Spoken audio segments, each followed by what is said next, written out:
Jadi di malam-malam tertentu, dulu kan belum ada radio, TV, listrik, dan sebagainya, sering kedengaran suara gamelan. Dan kalau jauh misalkan kedengarannya suara dekat, kalau dekat kedengarannya suara jauh. Nah itu, nah ada salah satu tokoh dulu yang memang sempat melihat.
Nama saya Yusuf, di sini sebagai Jupel situs Gunung Padang, dan saya memang asli orang sini dari kecil sampai sekarang di sini.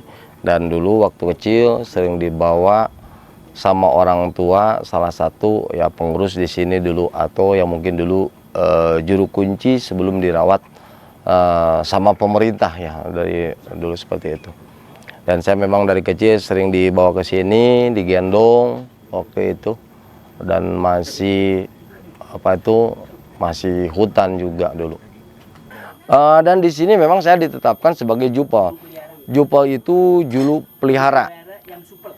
Juru pelihara. Ada juga yang ditugaskan sebagai Jupel itu ada dari kabupaten, ada dari provinsi, ada juga dari pusat, dan dibantu oleh masyarakat yang namanya Pokdarwis, kelompok pergerak pariwisata itu. Kalau sebelum seperti ini, dulu memang banyak orang yang datang ke sini, tapi tidak sebanyak sekarang. Dan dulu orang yang datang ke sini, mau siang mau malam, itu hanya orang-orang yang ritual, yang semedi, yang bertapa atau meditasi. Dari dulu juga udah banyak, mau siang mau malam. Dulu orang yang datang ke sini hanya orang-orang yang melakukan ritual atau semedi atau bertapa atau bermeditasi waktu itu.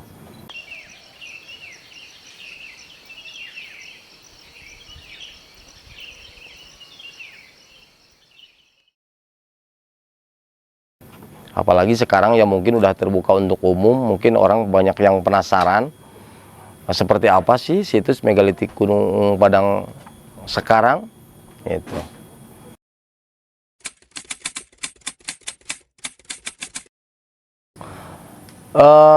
Dulu sebelum terbuka untuk umum,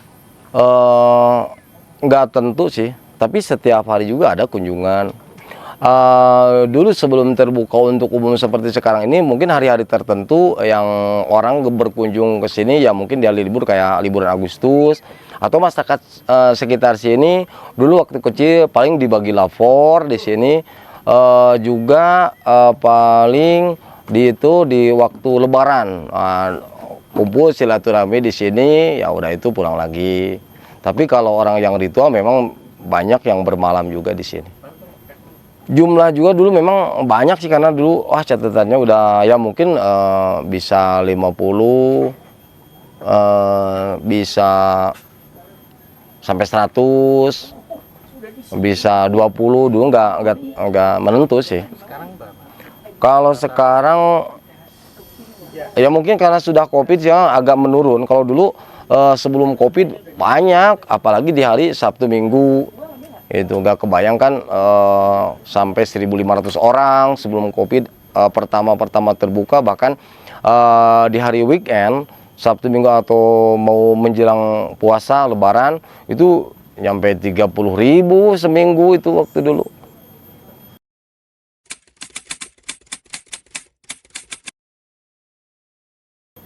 Biasanya yang ditanyakan oleh pengunjung, yang mungkin yang pengunjung yang biasa, Mungkin nanya latar belakang cerita menurut masyarakat seperti ini, folklore seperti apa gitu, karena dia mungkin kalau di bidang ilmuwan kurang begitu paham, yang pasti ditanyakannya yang baru yang seperti itu, cerita turun temurunnya.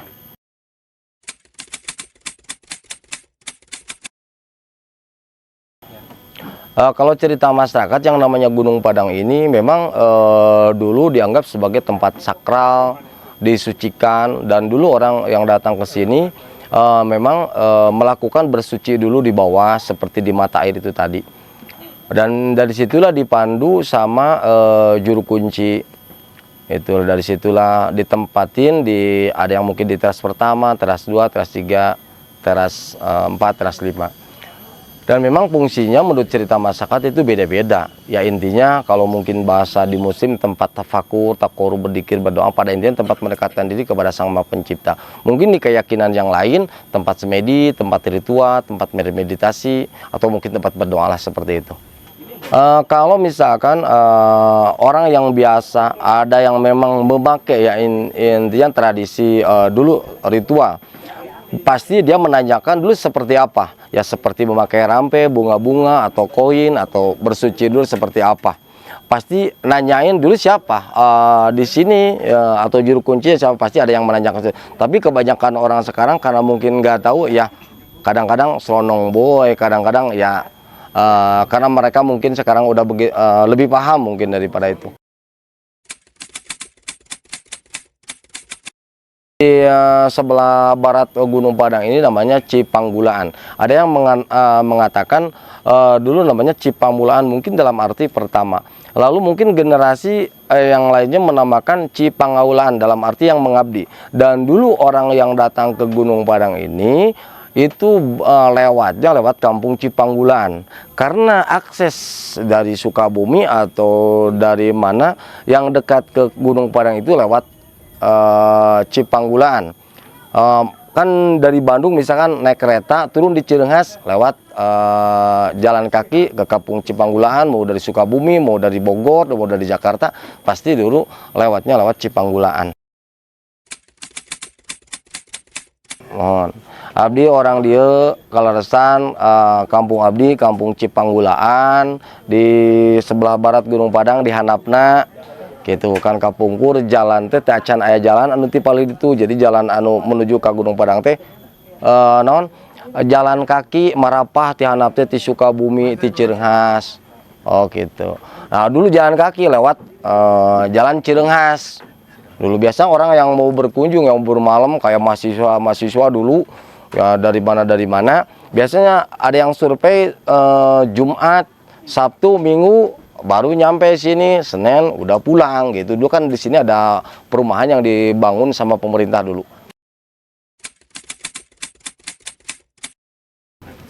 Kalau untuk sekarang alhamdulillah dengan adanya Gunung Padang, masyarakat mungkin yang tadinya gak jualan jadi jualan, yang biasa ngojek, kalau yang misalkan ping ngojek dari bawah bisa masyarakat, jadi sedikit demi sedikit terangkat perekonomiannya masyarakat di sini dengan keberadaannya Gunung Padang ini.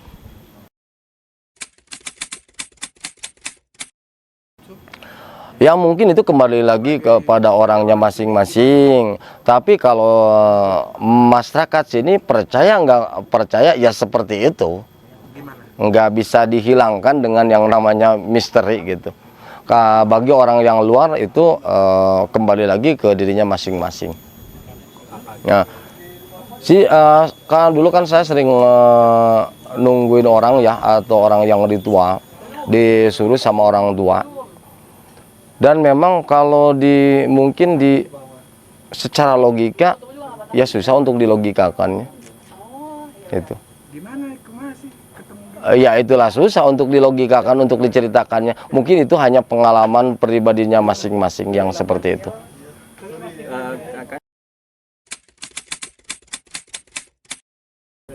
Sepengetahuan saya dari dulu, kalau dari zona inti situs Gunung Padang enggak ada yang mencuri. Tapi kalau masyarakat yang menggunakan di bawah memang banyak, karena Gunung Padang batuan Gunung Padang ini bukan hanya di situs, tapi di lereng sebelah timur barat itu, apalagi yang di perkampungan masyarakat juga banyak ditemukan batuan-batuan yang sama, bentuknya sama. Kalau dari situs Gunung Padang dari dulu juga nggak ada berani, orang sini nggak berani.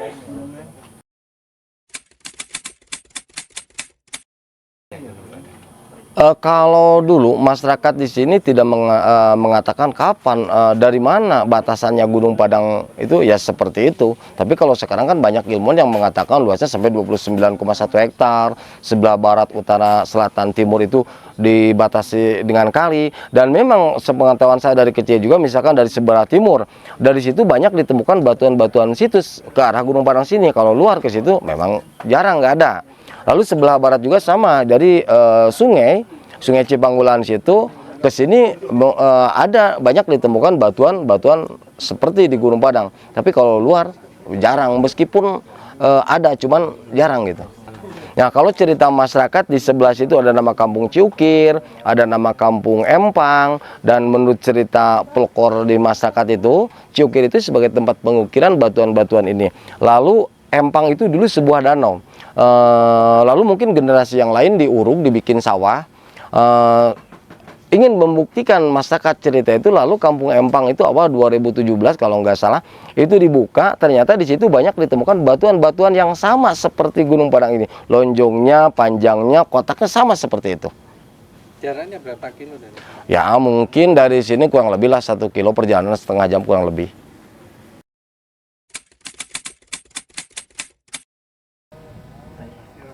Nah, itu di teras pertama itu ada yang dinamakan batu gamelan. Orang sini menyebutkan batu gamelan, kalau orang ilmuwan menyebut batu musik. Dan batu gamelan itu memang menurut cerita folklore orang dulu, jadi di malam-malam tertentu, dulu kan belum ada radio, TV, listrik, dan sebagainya, sering kedengaran suara gamelan. Dan kalau jauh misalkan kedengarannya suara dekat, kalau dekat kedengarannya suara jauh. Nah itu, nah ada salah satu tokoh dulu yang memang sempat melihat, mungkin orang atau apa, karena dulu mungkin orang nggak terlalu banyak. Nah di situ terdengar suara tabuhan gamelan. Orang itu tertuju, ingin melihat. Nah ke tempat yang seperti itu, ternyata dia terlalu dekat. Dulu keanehan dia cerita sama saya, itu semut. Tebalnya segini sampai kaki di atas lutut. Nah, terlalu dekat, itu jam 12 malam, terlalu dekat, dia disengat. Karena ngomongnya sombong, tiba-tiba menghilang seketika. Itu nggak ada. Itu. Nah, itu batu gamelan. Kalau menurut cerita juga nadanya ada 5 nada daminatila. Itu di teras pertama.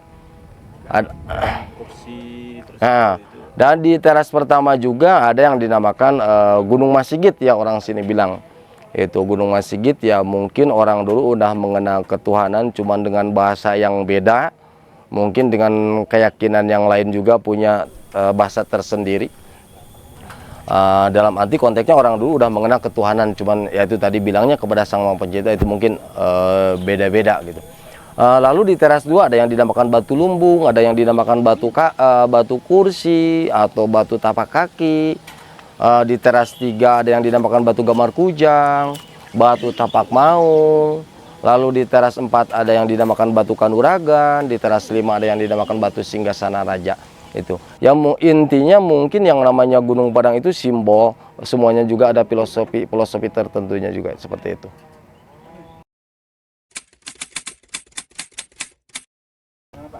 Nah ini yang dipegang saya, ini namanya alat musik karinding. Karinding itu kalau menurut cerita orang dulu itu fungsinya untuk mengusir hama yang kecil, mungkin sejenis wereng. Kalau sekarang lebih gampang karena ada apa itu yang disemprot itu inpeksida, yang apa itu tempat bunuh. Dulu karena nggak bisa membunuh, ya mungkin dihibur, saking keenakannya mungkin dihibur itu. Bisa orang-orangnya itu tidur, bisa kabur. Itu dulu. Karena ya menurut para penelitian ada suara-suara tertentu yang bisa merusak pendengarannya itu hewan yang kecil kayak hama orang itu. Itu. Nah, terbuat ini, kalau ini yang dipegang saya terbuat dari bambu gombong. Orang dulu atau yang bikin dari pelapa aren. Ya mungkin ada sedikit beda kalau dari Pak Aren mungkin suaranya lebih, kalau orang Sunda bilang halimpu. Kalau ini ya biasa-biasa aja. Apa bikin sendiri atau bagaimana? Saya kebetulan ya iseng-iseng bikin sendiri dan terjadinya seperti inilah bunyi. Nah, coba kita bunyikan.